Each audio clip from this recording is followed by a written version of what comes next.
We're going to keep it rolling, guys. Indiana Fever fans, you guys are up. Hi, my name is Justice, giving you my breaks and reviews about women's basketball. And today, we'll be answering the golden question of, will my fave make roster for your Indiana Fever? I'm always going to keep it $150 with you guys. The Indiana Fever have the potential to be very dangerous this year. I have been very transparent about that. There's a formula, and they are right on track to hit that peak. I know last year, we were expecting a big season and it just did not go that way from injuries and, but if anything, the Indiana Fever showed a lot of grit last season, in terms of we're going to make the shake. we're going to figure it out. Definitely, I think overperformed considering the adversity they experienced and how they were able to still perform at a high level, and win. I think that spoke a lot to the team's mentality and just like a culture as well. But I think this season, again, the formula, it should be scary hours over there in Indiana. Because here's the thing that a lot of people don't understand. When you have a lot of your offense coming through Aaliyah, Kelsey, and Caitlin, I don't need a bunch of big buckets coming in there. I just need people who do things very well and can focus on their skill set. I think that the front office in Indiana have brought in very specific specialists and players. People who I don't need you to go out there and give me 20, but I need you to play lockdown defense. I need you to rebound. I need you to be physical. Like, these are people who do very specific things. And I think if everybody buys into their role and what the Indiana Fever needs them to do to make the whole team successful,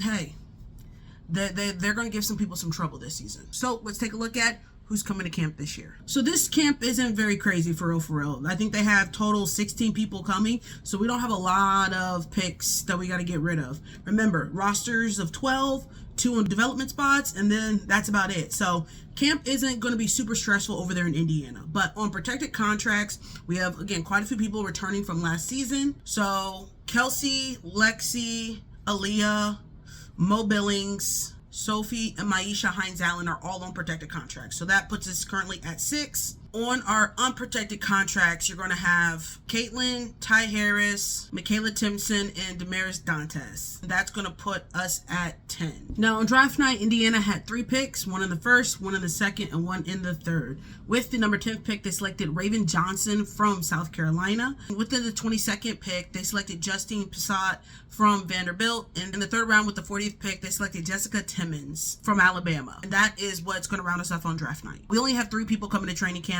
on training camp contracts. One is going to be Shatori Walker-Kimbrough. Then we have Kiana Traylor and Megan McConnell. So as you can see, guys, I didn't list a bunch of people. A lot of names you are familiar with. There's a few people who obviously have been to the WNBA and will be a vet presence, but for the most part, this will be a pretty cut and dry training camp. So let's answer the golden question that you're here for. Will my fave make roster? Yeah, I'm gonna keep it $150 with you guys. There's about 11 spots that are already taken on this roster. I think going into the camp, the front office already knows, for the most part, what this roster is going to look like. So these are players that I can, if I'm a betting woman, I would expect would be on a final roster when everything is said and done. Kelsey, Aaliyah, Mo, Lexi, Sophie, Maisha Hines-Allen, Caitlin, Ty, Michaela Timpson, Damaris Dantes, and then from my rookie pile, I'm going to pull out Raven Johnson. Now, I know a lot of people were like, I'm confused about Raven and da-da-da. Baby, Raven is a cheat code for the Indiana Fever. When you have Aaliyah, Caitlin, and Kelsey, I don't need somebody else to go in there and get. They didn't draft Raven Johnson to go in and give him 10, 20 points a night. No, they came in for her high basketball IQ.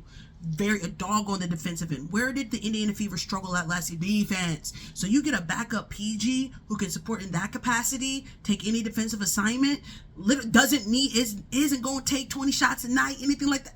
She's going to fit perfectly into the scheme and the rhyme and the reason of the Indiana Fever. That is why I think she will be making the active roster. Okay, so when it comes to this 12th and final spot on the roster, and then our 2 development spots, one, the Indiana Fever have already given out a development contract and solidified who was going to get one of those spots. And they already said that spot was going to Justine, who they drafted in the second round with the 22nd pick. So there's only 1 development spot up for grabs and 1 roster spot left. So when we look at who's left, you have Megan McConnell, Shatori Walker-Kimbrough, Kiana Traylor, and Jessica Timpson, right? I have 4 people, 1 spot, 1 development spot. Now, when it comes to that last spot on the roster, I do think who's looking at it, from outside, right outside the door, Shatori Walker-Kimbrough. When you're chasing a championship, that experience, that somebody who's been on championship teams, somebody who's seen it up close in person, that type of player in the locker room is very important.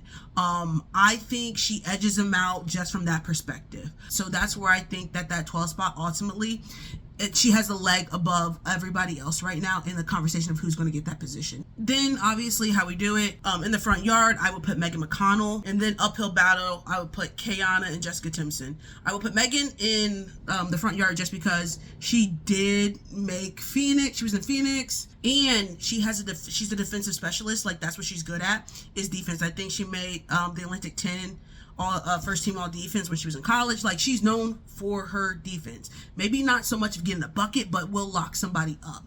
And the Indiana Fever, that is one area they can always improve in. Kayana hasn't made a roster yet, so obviously uphill battle in that capacity. And then same with Jessica being selected in the 3rd round. Always difficult to make final roster, especially when you have to kind of beat somebody out. So when it comes to that last spot, I think Shatori is in the best position, but it's anybody's ball game, honestly. But do not fret, because we have the development spot left. There is one development spot that is still up for grabs that all 3 players qualify for. Ultimately, I think, again, it comes down to what do you really want? And I think that's what the front office is going to ask themselves about, who do they give that last spot to? Because if the focus is defense, you give it to Megan. If you need somebody who's going to go out there and get you a bucket, is good at running the floor and pushing the pace, then you go Kayana. But then also they did draft Jessica. So obviously, I believe if you draft somebody, there is some sort of belief, seeing something in them that you want to utilize them for. So honestly, it just comes down to does the Indiana Fever want to do with that less development spot? Ultimately, what you can see, will my Fave make roster? There's a good chance your Fave will make roster. And there are some other opportunities, obviously, with the development spot as well, if they don't make the active roster. This should be a positive year for Indiana.